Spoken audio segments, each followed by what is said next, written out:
कोई भी व्यक्ति नहीं था। और इसी को श्रद्धेय अटल जी ने कहा कि मैं आदि पुरुष निर्भयता का वरदान लिए आया भू पर, पै पीकर सब मरते आए, मैं अमर हुआ लो विष पीकर, अधरों की प्यास बुझाई है मैंने पीकर वह आग प्रखर, हो जाती दुनिया भस्मसात जिसको पल भर में ही छूकर, भय से व्याकुल फिर दुनिया ने प्रारंभ किया मेरा पूजन, मैं नर नारायण नीलकंठ बन गया तो इसमें क्या संशय, तन मन हिंदू जीवन हिंदू रग रग हिंदू मेरा परिचय। ये सनातन संस्कृति ही है, ये भारतीयता की विशिष्ट पुण्य भूमि है, जिसने विश्व के कल्याण के लिए देवाधिदेव शंकर ने जहां पर विषपान किया और जिससे कि विश्व का कल्याण हो सके, विश्व में सृष्टि में लोगों का उत्थान हो सके। और जब विलक्षण ऐसे विश्व के कल्याण के लिए अपने अस्थियों का भी दान करने वाले महापुरुष यहाँ हुए, यहाँ पर अनेकानेक सिद्धांतों का मानवतावाद के संकेंद्र के रूप में अनेक मनीषियों ने अपना जीवन तर्पण कर दिया। तो आज इसी उज्जैन की पुण्य भूमि पर प्रधानमंत्री नरेंद्र मोदी पधारे हैं। वो उज्जैन की भूमि जो कि महाराजा विक्रमादित्य के न्याय की भूमि है, जो वाराह मेहर के अनुसंधान की भूमि है, जो वाण भट्ट के तपश्चर्या की भूमि है, जो भगवान श्री कृष्ण के अध्ययन की भूमि है, संदीपनी आश्रम यहीं पर है।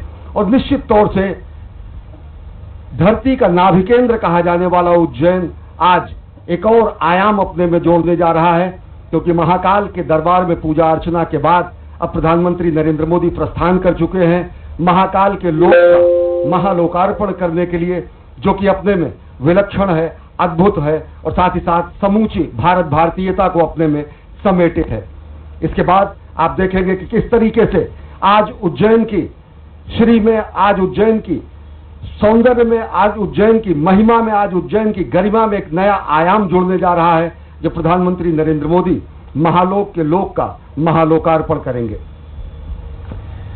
अश्विनी, आपने उज्जैनी का नाम लिया। ये जो धरा है वो बहुत ही पवित्र है और इसके प्राचीन काल से बहुत सारे नाम रहे हैं। और अब मैं उन नामों की तह में आपको ले जाना चाहता हूं, नामों की यात्राओं पर आपको ले जाना चाहता हूं, ये समझाने के लिए कि इस पुरियों को अलग अलग कल्पों में अलग अलग नामों से क्यों जाना जाता है।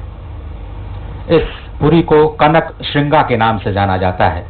कहा जाता है कि सबसे पहले यहाँ पर भगवान विष्णु स्थित थे और उनके दर्शन के लिए भगवान ब्रह्मा और भगवान शिव यहाँ पर पधारे। तो यहाँ पर उनको स्वर्ण के शिखरों का दर्शन हुआ, तो स्वयं भगवान विष्णु ने इस धरा को कनक श्रृंगा का नाम दे दिया। और आप देख रहे हैं इस वक्त शिखर बिल्कुल कनक वर्ण में, और ये जो ध्वजा आप देख रहे हैं अत्यंत मनोहारी दृश्य, धर्म ध्वजा। और ऐसी भी रिपोर्ट्स हैं कि प्रधानमंत्री नरेंद्र मोदी के दीर्घायु की कामना करने के लिए आज एक ध्वजारोहण का भी कार्य किया गया है इस मंदिर के प्रांगण में, और आज मंगलवार के दिन ही वो शुभ कार्य किया गया। बहुत ही अद्भुत दृश्य इस वक्त आप देख रहे हैं मंदिर के प्रांगण का, जो अत्यंत मनोहारी और अत्यंत पवित्र करने वाली है। तो आपने समझा कि इसे कनक श्रृंगा क्यों कहते हैं। भगवान विष्णु ने स्वयं इसे कनक श्रृंगा का नाम दिया, क्योंकि भगवान श्री ब्रह्मा और भगवान श्री विष्णु को यहाँ पर कनक के शिखर के दर्शन हुए। और कुछ ऐसी ही तस्वीरें, कुछ ऐसा ही दर्शन इस वक्त आप दूरदर्शन के माध्यम से देश और विदेश में बैठे अपने टेलीविजन स्क्रीन पर लगातार उन भव्य दृश्य को अवलोकित कर रहे हैं, उसका अवलोकन कर रहे हैं और पुण्य का भागी बन रहे हैं। उसके बाद इसको कुशस्थली कहा जाता है। कहते हैं कि जब भगवान विष्णु भगवान श्री ब्रह्मा के आराधना करने पर प्रकट हुए, तो भगवान श्री ब्रह्मा ने उनको कुश का आसन प्रदान किया, और कुश का आसन प्रदान करने के बाद जब भगवान विष्णु उसको स्थासन पर बैठे तो इसको कुशस्थली के नाम से जाना जाने लगा। अभी हमारे सहयोगी अश्विनी मिश्र ने आपको समुद्र मंथन की अद्भुत कथा का जिक्र किया। उन्होंने कहा कि किस तरह से भगवान श्री महाकालेश्वर ने हलाहल विष का पान किया। तो समुद्र मंथन के बाद देवों और दानवों में जब अमृत के लिए संघर्ष हुआ, क्योंकि सबसे पहले जो विष निकला वो तो भगवान ने ग्रहण कर लिया इस ब्रह्मांड को बचाने के लिए, लेकिन परस्पर संघर्ष हुआ जब अमृत निकला, और तभी भगवान विष्णु ने मोहिनी का रूप धारण किया। और जैसा कि आप जानते हैं कि ये माँ लक्ष्मी भी उसी समुद्र मंथन से उत्पन्न हुई, तो इसको पद्मा लक्ष्मी यानी पद्मा का वास कहा जाने लगा, और इस स्थान को पद्मावती के नाम से जाना जाने लगा। उज्जैनी, आप जानते हैं कि देवों ने किस तरह से उत्कर्ष पूर्वक उज्जय किया, तो इसे उज्जैनी कहा जाने लगा। अवंतिका इसलिए कहा जाने लगा क्योंकि अवन यानी ये रक्षा करने वाली पुरी है, हमारी रक्षा करती है पापों से, और इसीलिए इसको अवंतिका कहा गया, क्योंकि देवों की रक्षा करने वाली ये जो पुरी है वो अवंतिका के नाम से प्रसिद्ध हुई।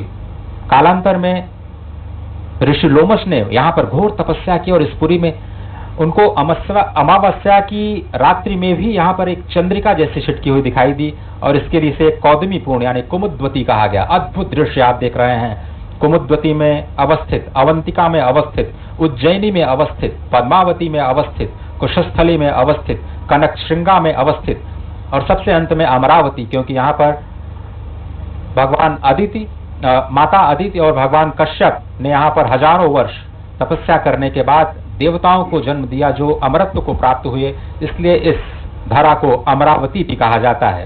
तो ये जो विहंगम दृश्य आप देख रहे हैं, मंदिर के नीचे जो कोटि तीर्थ है उसके भी आप दृश्य देख रहे हैं। मंदिर के ठीक दाहिनी तरफ एक जो कुंड दिखाई दे रहा है, वहीं से भगवान का जलाभिषेक उस जल से किया जाता है, और कहा जाता है कि महाभारत काल में स्वयं भीम ने यहाँ पर स्नान करके शिव का जलाभिषेक किया था। और उसके साथ जो एक बहुत लंबी सी नदी की श्रृंखला आपको दिखाई दे रही है वो यहाँ